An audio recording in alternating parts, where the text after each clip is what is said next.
Chapter 6 reproduction in animal. तो reproduction जो है एक बहुत ही असेंशियल पार्ट होता है एक ह्यूमन लाइफ का, एक एनिमल लाइफ का, एक प्लांट लाइफ का। रिप्रोडक्शन से क्या होता है कि जो हमारी आगे की जनरेशन है वो बढ़ती है। अगर रिप्रोडक्शन नहीं होगा तो हमारी आगे की जनरेशन बढ़ नहीं पाएगी। सो हमारी अर्थ का ये एक इम्पॉर्टेंट फैक्टर है ये चीज़ कि हमारी जो बॉडी है उससे हम और चीज़ रिप्रोड्यूस करें। अगर एनिमल है तो अगर एनिमल का रिप्रोडक्शन होगा तो उससे बहुत से अलग अलग एनिमल्स के लिए आगे की जनरेशन बढ़ेगी। प्लांट्स का अगर रिप्रोडक्शन होगा तो प्लांट्स की जनरेशन बढ़ेगी। वैसे ही अगर ह्यूमंस का रिप्रोडक्शन होगा तो ह्यूमन के आगे की जनरेशन बढ़ेगी। तो हमारा जो रिप्रोडक्शन है ये बहुत ही इम्पॉर्टेंट पार्ट है हर एक सर्वाइवल जो भी अर्थ पर हमारा प्रेजेंट है उनका। अब हमारे मोड ऑफ रिप्रोडक्शन क्या होते हैं? एक सेक्सुअल रिप्रोडक्शन होता है और एक असेक्सुअल रिप्रोडक्शन होता है। और जो हमारा फर्स्ट है वो है सेक्सुअल रिप्रोडक्शन। प्लांट्स हमारा जो होता है वो प्रोड्यूस करता है सेक्सुअली प्रोड्यूस करता है, जिसका male and female reproductive part होते हैं। वैसे ही हमारे एनिमल्स के अंदर भी एक मेल और एक फीमेल रिप्रोडक्टिव पार्ट्स होते हैं और ऑर्गन्स भी कहते हैं हम उनको। हमारा जो रिप्रोडक्टिव पार्ट रहता है एनिमल के अंदर वो क्या प्रोड्यूस करता है? गैमिट प्रोड्यूस करता है और वो गैमिट क्या करता है? फ्यूज़ होकर एक जाइगोट फॉर्म करता है। हमारी एनिमल की जब रिप्रोडक्शन जब एनिमल का होता है तो वो एक गैमिट प्रोड्यूस करता है। वो गैमिट फ्यूज़ होकर क्या फॉर्म करता है? जाइगोट। ये गैमिट हमारा क्या फॉर्म कर रहा है? फ्यूज़ होकर जाइगोट। जाइगोट जब हमारा जो जाइगोट होता है वो एक न्यू इंडिविजुअल हमारा बनाता है। इस तरह के जो रिप्रोडक्शन है ये कहाँ से होता है? मेल और फीमेल बॉडी का जब कांटेक्ट में जब मेल एंड फीमेल बॉडी आते हैं एनिमल के, तो जब हमारा गैमेट जो हमारा रिलीज़ होता है एक ऑर्गन से, तो उस तरह के हम रिप्रोडक्शन को क्या कहते हैं? सेक्सुअल रिप्रोडक्शन कहते हैं। Reproduction parts in human and study process of reproduction. वैसे ही जब मेल रिप्रोडक्टिव ऑर्गन्स हमारे क्या होते हैं? मेल रिप्रोडक्टिव ऑर्गन्स के अंदर क्या क्या होता है? पेयर ऑफ टेस्टिस होते हैं, 2 स्पर्म डग्स होते हैं और एक पेनिस होती है। तो जो हमारा टेस्टिस रहते हैं, जो मेल जो हमारे टेस्टिस रहते हैं, जो मेल ऑर्गन्स जो रहते हैं वो उसका गैमेट को हम लोग क्या बोलते हैं? स्पर्म बोलते हैं। मिलियन ऑफ स्पर्म्स एक बार में प्रोड्यूस होते हैं टेस्टिस से। और उसमें क्या होता है कि जो स्पर्म रहता है वो बहुत ही स्मॉल साइज़ का होता है। सबका एक हेड होता है, एक मिडिल पीस होता है और एक टेल होती है। और ये लोग सब एक सिंगल सेल ही रहते हैं। आप इस डायग्राम में देख सकते हैं। ये हेड है इसका, ये मिडिल पीस है और ये टेल है। वैसे ही ये मेल रिप्रोडक्टिव ऑर्गन्स है ह्यूमन का। टेस्टिस इसको बोलते हैं हम, पेनिस ये होती है और स्पर्म डक ये होता है। फीमेल रिप्रोडक्टिव ऑर्गन्स में क्या होता है? 2 ओवरी होती है, एक यूट्रस होती है। जो ओवरी रहती है हमारी फीमेल की वो क्या प्रोड्यूस करती है? गैमेट प्रोड्यूस करती है हमारी ओवरी के अंदर हमारा गैमेट प्रोड्यूस होता है और उसको हम लोग क्या बोलते हैं? ओवा। हम उसको कहते हैं ओवा। मेल के अंदर जो हमारा गैमेट होगा वो स्पर्म होगा, फीमेल के अंदर जो हमारा गैमेट होगा वो होगा ओवा। ह्यूमन बीइंग एक बहुत मिच्योर एग जो रहता है ह्यूमन बीइंग का, वो रिलीज़ होता है ओविडक्ट के थ्रू रिलीज़ होता है एवरी मंथ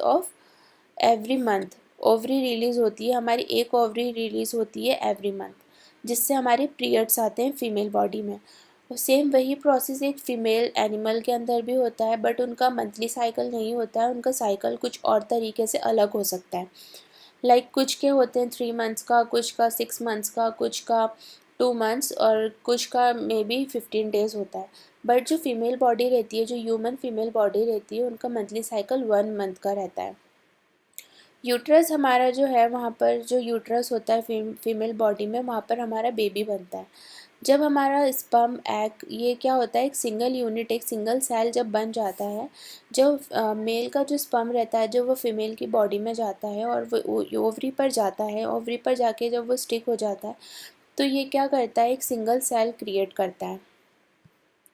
फर्टिलाइजेशन, फर्टिलाइजेशन क्या होता है, ये फर्स्ट पार्ट होता है हमारा रिप्रोडक्शन का स्पर्म और ओवम के, ओवम और स्पर्म का ये हमारा फर्स्ट पार्ट होता है फर्टिलाइजेशन।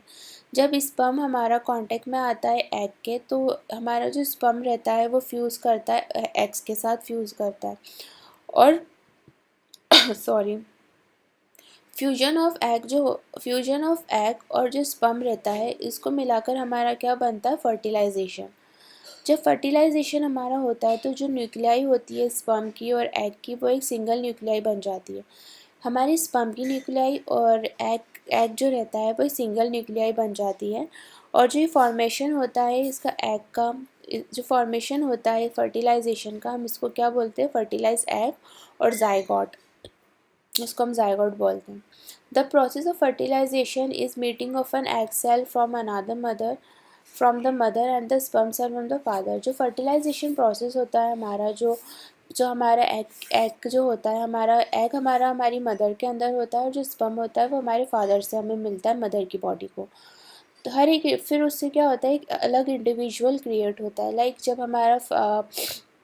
जब एक मेल ऑर्गन से एक स्पर्म रिलीज़ होता है वो फीमेल बॉडी के अंदर जाता है। जब वो फीमेल बॉडी के एग में जाता है, एग्स कहाँ पे प्रेजेंट होते हैं, ओवरी में एग्स प्रेजेंट होते हैं। जब एग्स से जाके वो कांटेक्ट करता है तो स्पर्म और एग मिलकर एक सिंगल सेल बनाते हैं और उसी सेल से डेवलप होकर हमारा बेबी बनता है मदर के स्टमक के अंदर। फर्टिलाइजेशन फीमेल बॉडी के अंदर होता है तो जो भी फर्टिलाइजेशन हमारा जो भी किसी भी बॉडी के अंदर होगा तो उसको हम क्या बोलेंगे, internal fertilization. Internal fertilization animals के अंदर होता है, काऊ के अंदर, एनिमल्स के अंदर होता है, काऊ में, डॉग और हैंड्स, और ह्यूमंस के अंदर होता है इंटरनल फर्टिलाइजेशन।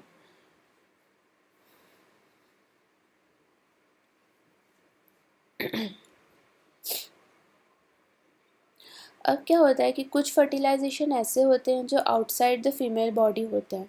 लाइक जब हमारा स्प्रिंग एंड रेनी सीजन होता है तो जो फ्रॉग और टोड्स रहते हैं ये लोग पॉन्ड और स्लोली स्ट्रीम एरियाज़ में चले जाते हैं। जब वहाँ पर मेल और फीमेल जब एक टुगेदर एक जगह पर, जब मेल फ्रॉग और फीमेल फ्रॉग जब एक जगह पर दोनों जब एक जगह पर आते हैं तो फीमेल 100 ऑफ एग्स अपने ले करती है। वहीं हमारा जो हैंड्स एग रहते हैं, फ्रॉग एग रहते हैं, ये कवर्ड नहीं रहते हैं शेल से और बहुत ही डेलिकेट रहते हैं। एक लेयर टाइप जेली बन जाती है एग्स की। इसमें आप देख सकते हैं एग ऑफ फ्रॉग्स कैसा है, यहाँ पर एक जेली टाइप फॉर्म वो क्रिएट करता है। और फिर क्या होता है कि जो हमारा मेल स्पर्म है वो फिर अपने स्पर्म वहाँ पर लीड करता है। तो जो स्पर्म्स रहते हैं उसके वो स्लोली स्लोली जाकर जितने भी एग्स रहते हैं उस पर प्लेस्ड हो जाते हैं और इस प्लेस्ड होने की वजह से फर्टिलाइजेशन होता है। इस फर्टिलाइजेशन हमारा फीमेल फ्रॉग और मेल फ्रॉग के गैमेट से होता है और इसको हम लोग क्या बोलते हैं, एक्सटर्नल फर्टिलाइजेशन। ये हमारे बहुत सारे एनिमल्स जो हमारे पानी के अंदर रहते हैं लाइक फ़िश, स्टारफिश, इन सब में इस तरह का ही फर्टिलाइजेशन होता है। आप ऐसे समझ सकते हो बहुत सिंपल लैंग्वेज में। जो हमारी फ़ीमेल फ्रॉग रहती है, जब रेनी सीज़न होता है हमारा तो उस टाइम पर ही बहुत ज़्यादा फ्रॉग का प्रोडक्शन होता है। तो जो हमारे मेल फ्रॉग जो रहती है तो ये एक पॉन्ड में जहाँ पर कुछ पानी है वहाँ पर जाती है। ये अपने बहुत सारे एग्स ले ऑफ करती है। फिर सेम उसी वाटर में जब वहाँ पर उसके बहुत सारे जो एग्स होते हैं जब वो ले ऑफ करती है तो एक जेली टाइप लेयर बन जाती है। फिर जो हमारा मेल फ्रॉग रहता है सेम वाटर के अंदर जब वो उसके स्पर्म रिलीज़ करता है तो जो मेल फ्रॉग है जब उसके स्पर्म जो रहते हैं वो जाके प्लेस्ड हो जाते हैं हमारे फीमेल फ्रॉग के एग्स पर फिर वो उस पर चले जाते हैं, फिक्स हो जाते हैं जाकर। तो उससे क्या होता है, एक न्यू हमारा फ्रॉग क्रिएट होता है, हमारा न्यू फ्रॉग जो है वो प्रोड्यूस होता है। तो इस तरह का क्या होता है कि जो हमारा फीमेल फ्रॉग है और जो मेल फ्रॉग है ये डायरेक्ट कांटेक्ट में नहीं आए एक दूसरे के, इन लोगों के एग और स्पर्म है ये बाहर के कांटेक्ट में ही आकर एक इन लोगों ने फ्रॉग क्रिएट करा। तो इस तरह के हम फर्टिलाइजेशन को क्या बोलते हैं, एक्सटर्नल फर्टिलाइजेशन। जब कोई भी फीमेल एनिमल के अंदर बेबी नहीं बन रहा है, आउटसाइड ऑफ फीमेल बॉडी जब क्रिएट हो रहा है कोई भी एनिमल, कुछ भी प्रोड्यूस हो रहा है, तो उसको हम लोग क्या बोलते हैं, एक्सटर्नल फर्टिलाइजेशन। और ये बहुत कॉमन होता है हमारे जितने भी एक्वेटिक एनिमल्स रहते हैं, जो भी पानी में रहते हैं, फ़िश और स्टारफिश, इन लोगों का भी रिप्रोडक्शन कुछ इसी तरह का सेम होता है। अब हमारा development of एम्ब्रो। Fertilization result in formation of zygote which began to develop into embryo। जब हमारा फर्टिलाइजेशन एक फॉर्मेशन होता है तो उससे हमारा जाइगोट बनता है और जाइगोट से हमारा एम्ब्रियो बनता है। Zygote divide rapidly to give rise to ball of cell. The cell then began to form group that develop into different tissue and organs of the body। जब हमारा एक सेल रहता है वो बनना शुरू करता है तो बहुत सारे ग्रुप्स में डेवलप होता जाता है और वो हमारे अलग अलग तरह के टिश्यूज़ और ऑर्गन्स वो क्या करता है, बॉडी के अंदर बनाता है। और इस स्ट्रक्चर को हम लोग क्या बोलते हैं, एम्ब्रो। एम्ब्रो, हम इस तरह के स्ट्रक्चर को बोलते हैं एम्ब्रो। Embryo continue to develop in uterus. It is gradually develops body parts such as hand, legs, head, eye, ear. The stage of embryo in which all the body part can be identified is called as fetus. Fetus. When the development of fetus is complete, the mother gives birth to the baby।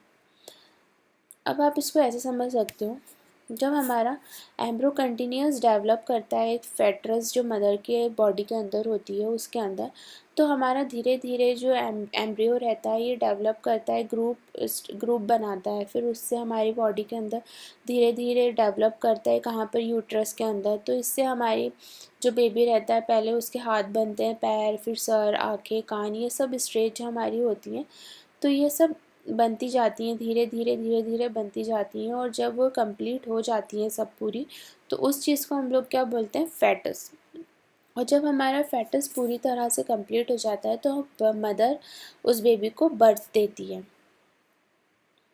Internal fertilization take place in hands, but hands give birth to baby. अब क्या होता है कि हमारी जो हैन रहती है, तो हैन हमारी डायरेक्ट बर्थ नहीं देती है चिक्स को, पहले उसका एग बनता है, फिर एग से वो क्या होता है कि एग से उसके बाद उसमें बेबी बनता है। तो जो हमारे ये हैंड्स के अंदर एम्ब्रो बनने की जो टाइम ड्यूरेशन है ये 3 वीक्स का होता है, उसके चिक बनने तक का, एग से लेकर चिक बनने तक का जितना भी टाइम होता है वो 3 वीक्स का हमारा टाइम ड्यूरेशन रहता है। फिर शैल के अंदर हमारा धीरे धीरे से जो बस्ट होता है वो क्रिएट होता है। वैसे ही एनिमल जो होते हैं ये भी कुछ अंडरगो हमारे किसमें करते हैं, external fertilization, development of embryo take place outside the female body. Embryos continue to grow within their egg covering. After the embryo develop, the egg hatch. You must have seen numerous tadpoles swimming in pond and stream। तो वही जो मैंने आपको बताया है कि hence जो होती है हमारी, जो मुर्गी होती है, पहले उसका एक एग होता है, फिर एग होने के बाद फिर जब उसको एग चिक में कन्वर्ट होता है, तो कन्वर्ट होने की जो प्रोसेस है हमारी, उसके अंदर हमें 3 वीक्स लगते हैं। तो जब हमारी 3 वीक्स होते हैं, जब वो कंप्लीट हो जाता है, उसके अंदर चिक बन जाता है, तो जो हमारा आउटसाइड जो शेल रहता है एग का, वो क्रैक हो जाता है और जो चिक है हमारा वो बाहर आ जाता है। तो आज के लिए इतना ही, ये वीडियो का पार्ट 1 होगा। अगर मैं आज सब इसी वीडियो में बता दूँगी तो वीडियो काफ़ी लेंथी हो जाएगी, और अगर अभी तक आपने मुझे सब्सक्राइब नहीं करा है तो प्लीज़ मुझे सब्सक्राइब कर दें। और नेक्स्ट वीडियो में हम लोग यहाँ से पढ़ेंगे, सो प्लीज़ आप मेरी वीडियो को लाइक कर दें। Thanks for watching. Okay, viviparous and oviparous animal. We have learned that some animals give birth to young ones while some animals lay eggs which later develop into young ones। जैसे कि हमें पता है कि कुछ animals जो होते हैं वो डायरेक्ट बर्थ देते हैं उनके एक एनिमल को, और कुछ एनिमल्स ऐसे होते हैं जिनके वो लोग एग देते हैं, तो और बाद में एग जो होता है उनका वो एक यंग वन में डेवलप होता है। The animal which give birth to young ones are called viviparous animal. Those animal which lay eggs are called oviparous animal। अब जो एनिमल्स हैं जो डायरेक्ट बर्थ देते हैं एनिमल को, उनको हम लोग क्या बोलते हैं, विविपारस एनिमल्स बोलते हैं। और जो जिनके एग्स होते हैं, जो एग ले करते हैं, वैसे टाइप के एनिमल्स को हम लोग ओविपारस एनिमल्स कहते हैं। The eggs of few animals are easily to observe because their mother lay them outside their body. These are example of oviparous animal. But you would not be able to connect the egg of dog, cow or cat. This is because they do not lay eggs. The mother give birth to the young ones. These are the example of oviparous animal. अब कुछ animals ऐसे होते हैं जो जो egg देते हैं और हम उनको बहुत इजीली नोटिस कर सकते हैं, लाइक हमारी जो मुर्गा होता है और इसी तरह के जितनी बर्ड्स होती हैं, कुछ अलग अलग तरह के इस टाइप के एनिमल्स जो होते हैं ये लोग अपने लेस करते हैं। वैसे ही कुछ एनिमल्स ऐसे होते हैं जिनके हम लोग एग्स नहीं देखते हैं, लाइक वो डायरेक्ट बर्थ देते हैं एक एनिमल को, जैसे कि डॉग, कैट, काऊ। तो इस तरह के जो एनिमल्स होते हैं ये ले ऑफ नहीं करते हैं एग्स को। तो इस तरह के एनिमल्स को हम लोग क्या बोलते हैं इस तरह के एनिमल्स हमारे होते हैं विविपोरस एनिमल्स, जो डायरेक्ट बर्थ देते हैं एक यंग एनिमल्स को, और जो ले ऑफ करते हैं अपने एग्स को उनको हम कहते हैं oviparous animals. Young ones to adult. The new individual which are born or hatched from the egg continue to grow till they become adult. In some animals, the young one may look very different from the adult. The cycle of frog. अब कुछ animals हमारे ऐसे होते हैं जिनका individual एक young जो होता है वो बॉर्न होता है, जब उनका एग जो होता है वो हैच होता है, जब उनका एग, उसके बाद वो लोग ग्रो करते हैं। जैसे कि हम फ्रॉग के उससे फ्रॉग की जो लाइफ साइकिल है एक फ्रॉग की, कि वो फ्रॉग कैसे बनता है, तो ये हम देखते हैं। एक एग होता है, एग के बाद अर्ली टैडपोल बनता है, फिर लेटर टैडपोल बनता है, फिर एक एडल्ट फ्रॉग बनता है। तो जो हमारा the tadpoles transform into adult capable of jumping and swimming. The transformation of larva into an adult through drastic changes called metamorphosis. अब जो टैडपोल रहता है यहाँ पर, ये टैडपोल जो है ये हमारा, इसमें क्या होता है, जब एक टैडपोल एक एडल्ट में ट्रांसफ़र होता है तो उसके अंदर कुछ कैपेबिलिटीज़ आ जाती हैं, लाइक जंपिंग और स्विमिंग की। और जो हमारा ड्रास्टिक चेंज आते हैं एक टैडपोल से एक एडल्ट के अंदर, उस चेंजेस को हम लोग क्या बोलते हैं, मेटामॉर्फोसिस बोलते हैं इस चेंजेस को। Asexual reproduction. We have learned about reproduction in some similar familiar animals, but what about very small animals like Hydra and microscopic organisms like Amobia? Do you know how they produce? अब हमने कुछ animals का तो ऐसा देखा कि जिनका sexual connection से वो रिप्रोडक्शन हो रहा है, बट कुछ तरह के एनिमल्स ऐसे होते हैं जिनका प्रोडक्शन तो होता है बट उनका सेक्सुअली प्रोडक्शन नहीं होता है। उन तरह के एनिमल्स का प्रोडक्शन कैसे होता है, असेक्सुअल वे में होता है, लाइक उनको कांटेक्ट में, मेल एंड फीमेल बॉडी को कांटेक्ट में नहीं आना पड़ता है बट उनका रिप्रोडक्शन होता है। तो उस तरह के रिप्रोडक्शन को हम लोग क्या बोलते हैं, असेक्सुअल रिप्रोडक्शन। अब हम पढ़ेंगे कि जो हमारा असेक्सुअल रिप्रोडक्शन होता है ये कैसे होता है। In each hydra there may be one or more bulge. This bulge are the developing new individual and they are called buds. Recall the presence of bud in yeast in hydra. Two new individuals develop as outgrowth from a single parent. This type of production in which only a single parent is involved is called a asexual reproduction. अब जो हमारी एक तरह का हमारा जो एक hydra होता है उसका एक से ज़्यादा तरह के उसके अंदर बल्जेस होते हैं। बल्जेस जो होते हैं वो एक न्यू इंडिविजुअल को डेवलप करते हैं और उस बल्जेस को हम लोग क्या बोलते हैं, बर्ड्स बोलते हैं। और आप इसको एक अलग तरह से ऐसे भी समझ सकते हो कि जो ये असेक्सुअल रिप्रोडक्शन है, लाइक इसके अंदर किसी मेल एंड फीमेल की ज़रूरत नहीं पड़ रही है, इसके अंदर सिर्फ एक ही सिंगल पेरेंट है जिसकी हेल्प से ही सिर्फ एक ही सिंगल पेरेंट क्या कर रहा है, रिप्रोडक्शन कर रहा है। Since individual develop from the birds is hydra, this is called asexual reproduction और is called biding. अब जब asexual reproduction होता है birds का तो उसको हम लोग budding भी कहते हैं। Another method of asexual reproduction is absorbed in microorganism Amobia. You have learned about the structure of ammonia. You will recall the ammonia in single cell organism. It began the process of reproduction by the division of its nuclei into two nuclei. This followed by division of its body into two, each part receive a nuclei. Finally, two amoeba are produced from the parent. This is called asexual reproduction, in which an animal reproduces by dividing it into two individuals, called binary fission. अब क्या हुआ, जैसे हमने asexual का हम लोग example देख रहे हैं, यहाँ पर ये सिंगल पेरेंट है। उसने क्या किया, पहले एक जो उसकी खुद की न्यूक्लियाई है उसको उसने दो न्यूक्लियाई में डिवाइड करा, फिर उन दो न्यूक्लियाई को उसने दो सेपरेट पोर्शन में डिवाइड करा, फिर दो सेपरेट डिवीज़न के बाद उसका और सेपरेट डिवीज़न हुआ।